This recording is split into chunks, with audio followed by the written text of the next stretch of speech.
तो आइए आज समझते हैं रामायण का सामान्य परिचय। देखिए, सामान्य परिचय में जो भी इससे महत्वपूर्ण प्रश्न टीजीटी पीजीटी में आपके और बीए वाले छात्र भी इसे ज़रूर देखें। ठीक है, तो आइए समझते हैं रामायण का सामान्य परिचय। रामायण महर्षि वाल्मीकि की एक कृति है। इसमें 7 कांड हैं। रामायण में कितने कांड हैं? 7 कांड हैं। आइए सातों कांडों के नाम जानते हैं और किस कांड में कितने सर्ग हैं ये भी जानते हैं।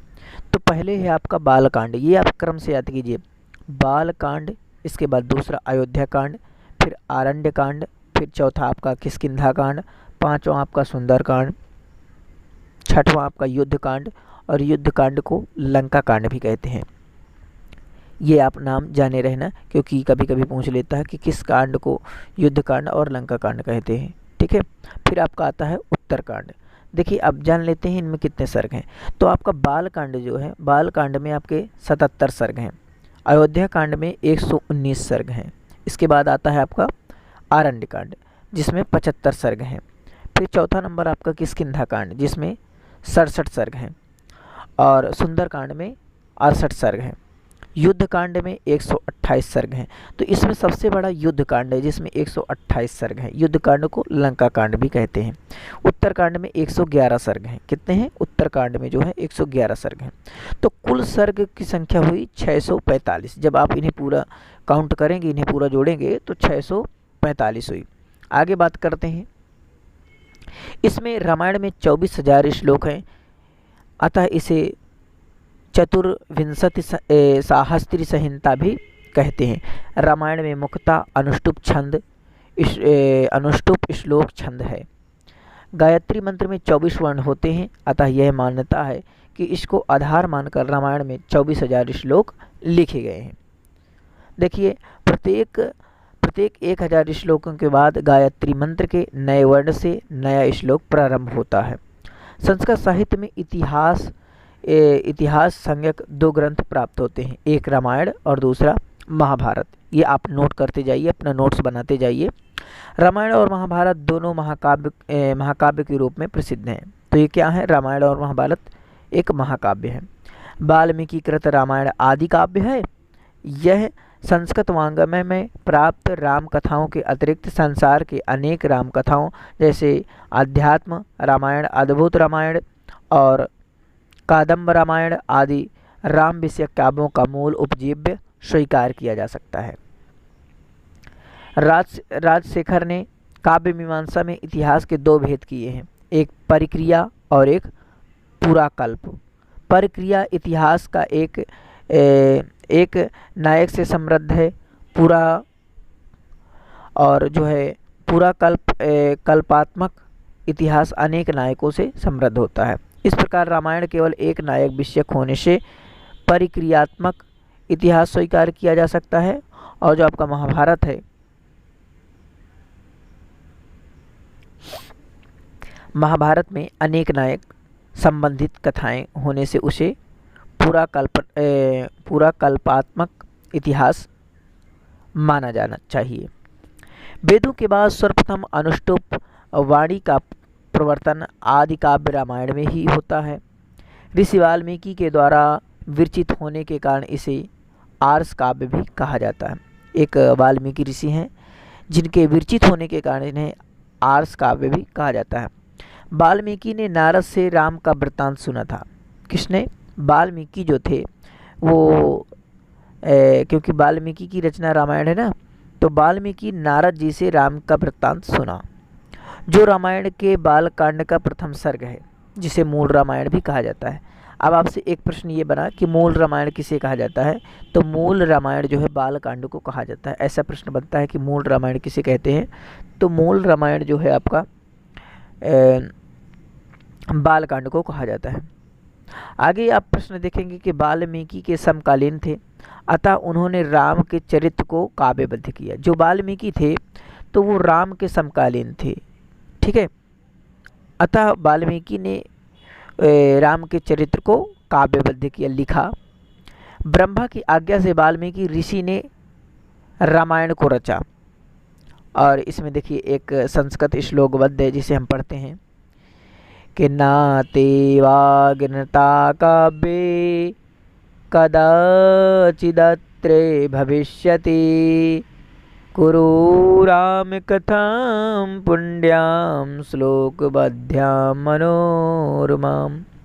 आगे बात करते हैं तो महाभारत में प्राप्त रामोपाख्यान वाल्मीकि रामायण पर ही आधारित प्रतीत होता है। इसमें वाल्मीकि रामायण की प्राचीनता प्रमाणित होती है। जो वाल्मीकि रामायण है, पहले रामायण लिखा गया, इसके बाद महाभारत लिखा गया। ठीक है।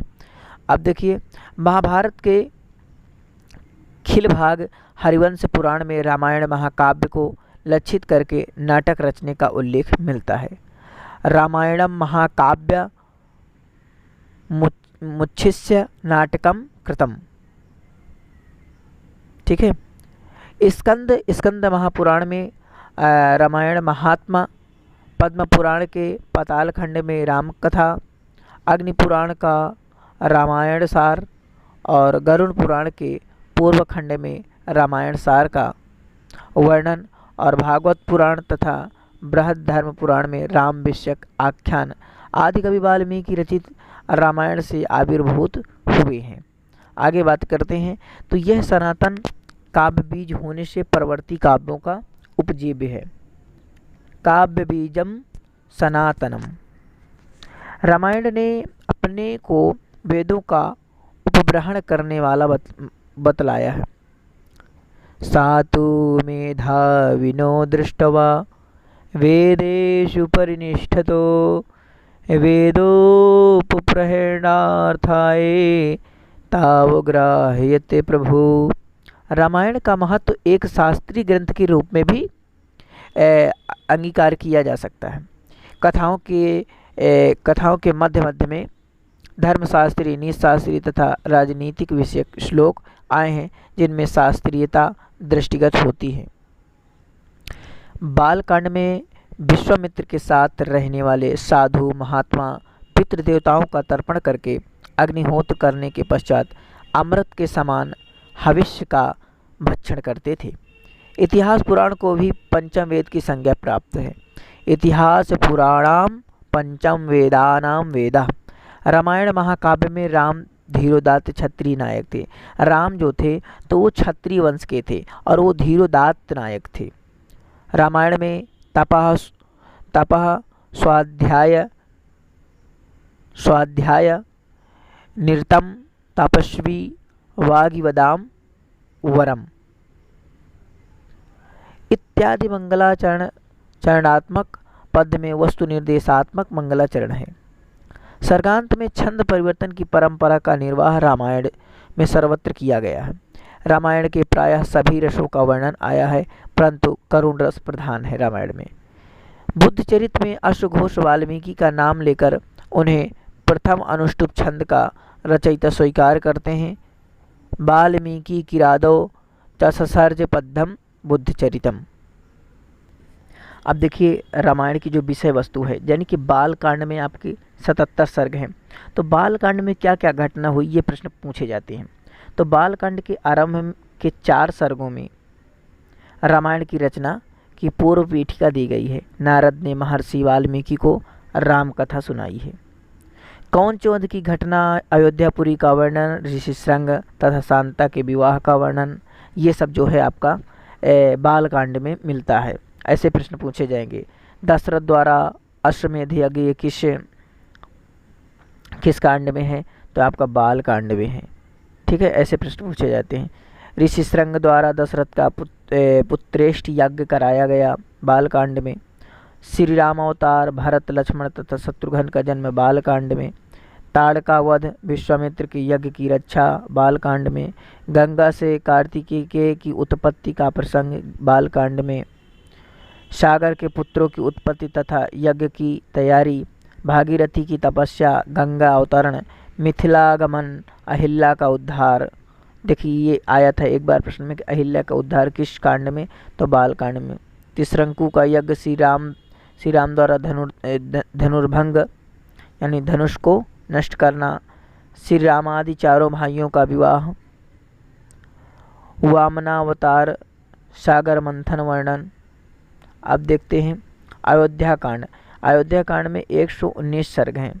इसमें श्री राम के राज्याभिषेक का प्रस्ताव, मंथरा एवं कई प्रसंग, दशरथ विलाप वर्णन, राम की वन यात्रा, स्त्रियों का विलाप, निषाद राज गुह का वर्णन, प्रयाग भरद्वाज आश्रम में राम का अतिथि सत्कार, चित्रकूट की महत्ता एवं शोभा का वर्णन है। राजा दशरथ का दिवंगत होना एवं रानियों का करुण विलाप है। दशरथ का अंत्येष्टि संस्कार एवं भरत का राज्य न स्वीकार करना, भरत की वन यात्रा एवं चित्रकूट यात्रा का वर्णन, भरत संताप एवं राजचिन्ह स्वरूप चरण पादुकाएं लेकर अयोध्या आगमन, जाबाली का नास्तिक मत एवं राम द्वारा खंडन, अनसुईया द्वारा सीता का सत्कार एवं पतिव्रत धर्म का उपदेश। अंतिम सर्ग में दंडकारण्य में प्रवेश। आप जानते हैं आरण्यक कांड। तो देखिए आरण्य कांड जो है आपका, इसमें 75 सर्ग हैं।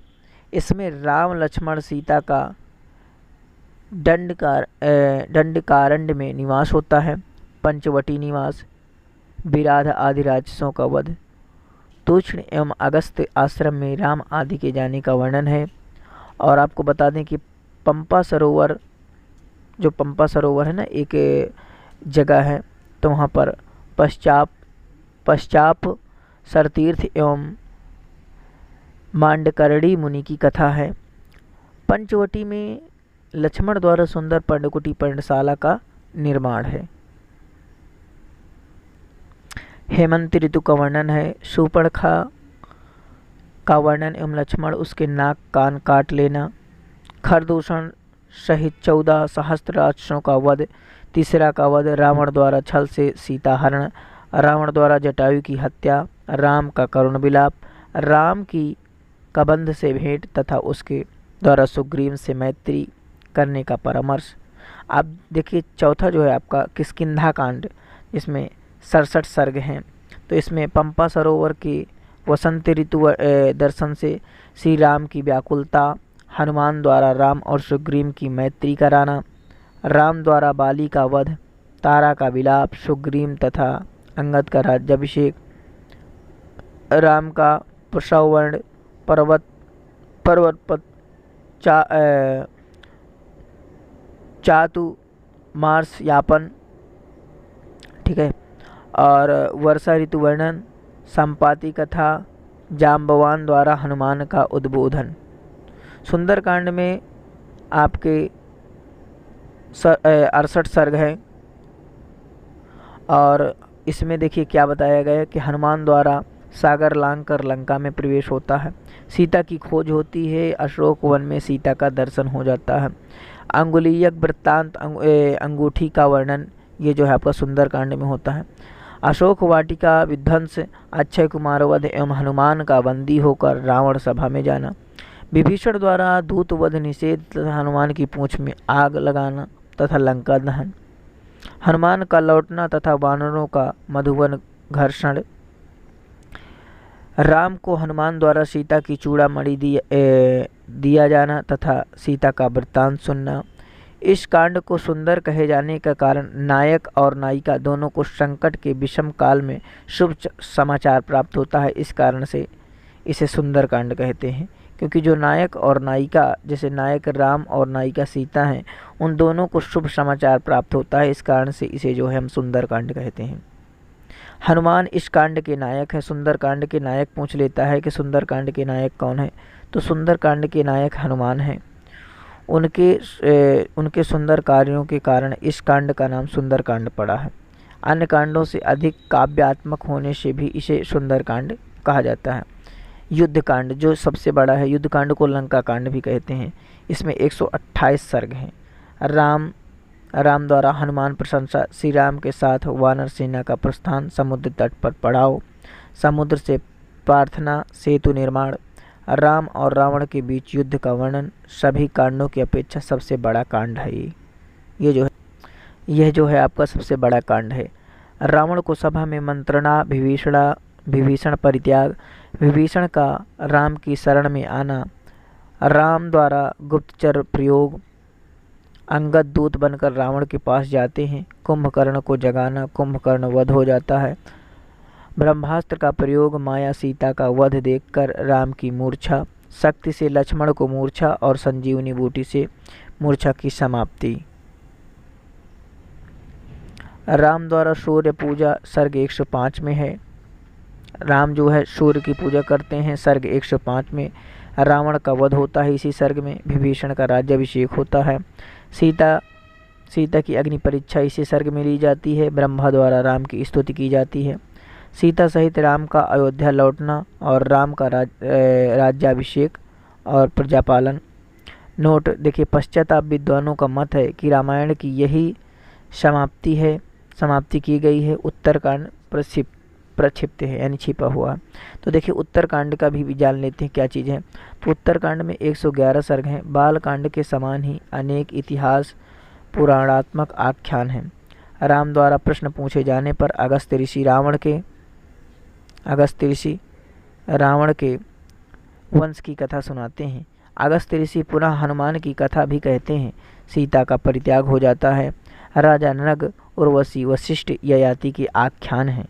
लवणासुर का शत्रुघ्न द्वारा वध तथा शत्रुघ्न का राज्याभिषेक, लवकुश का जन्म और रामचरित की रचना और गान, शंभूक वध, इलापुरुवा आख्यान एवं राम द्वारा अश्वमेध यज्ञ का अनुष्ठान, शपथ लेकर सीता का पाताल प्रवेश, कुशलव का राज्याभिषेक तथा राम का महाप्रस्थान अंतिम सर्ग में रामायण का पाठफल कहा गया है। तो आप ये चीज़ें नोट कर सकते हैं, ठीक है। और संस्कृत का ज़्यादा से ज़्यादा प्रचार कीजिए।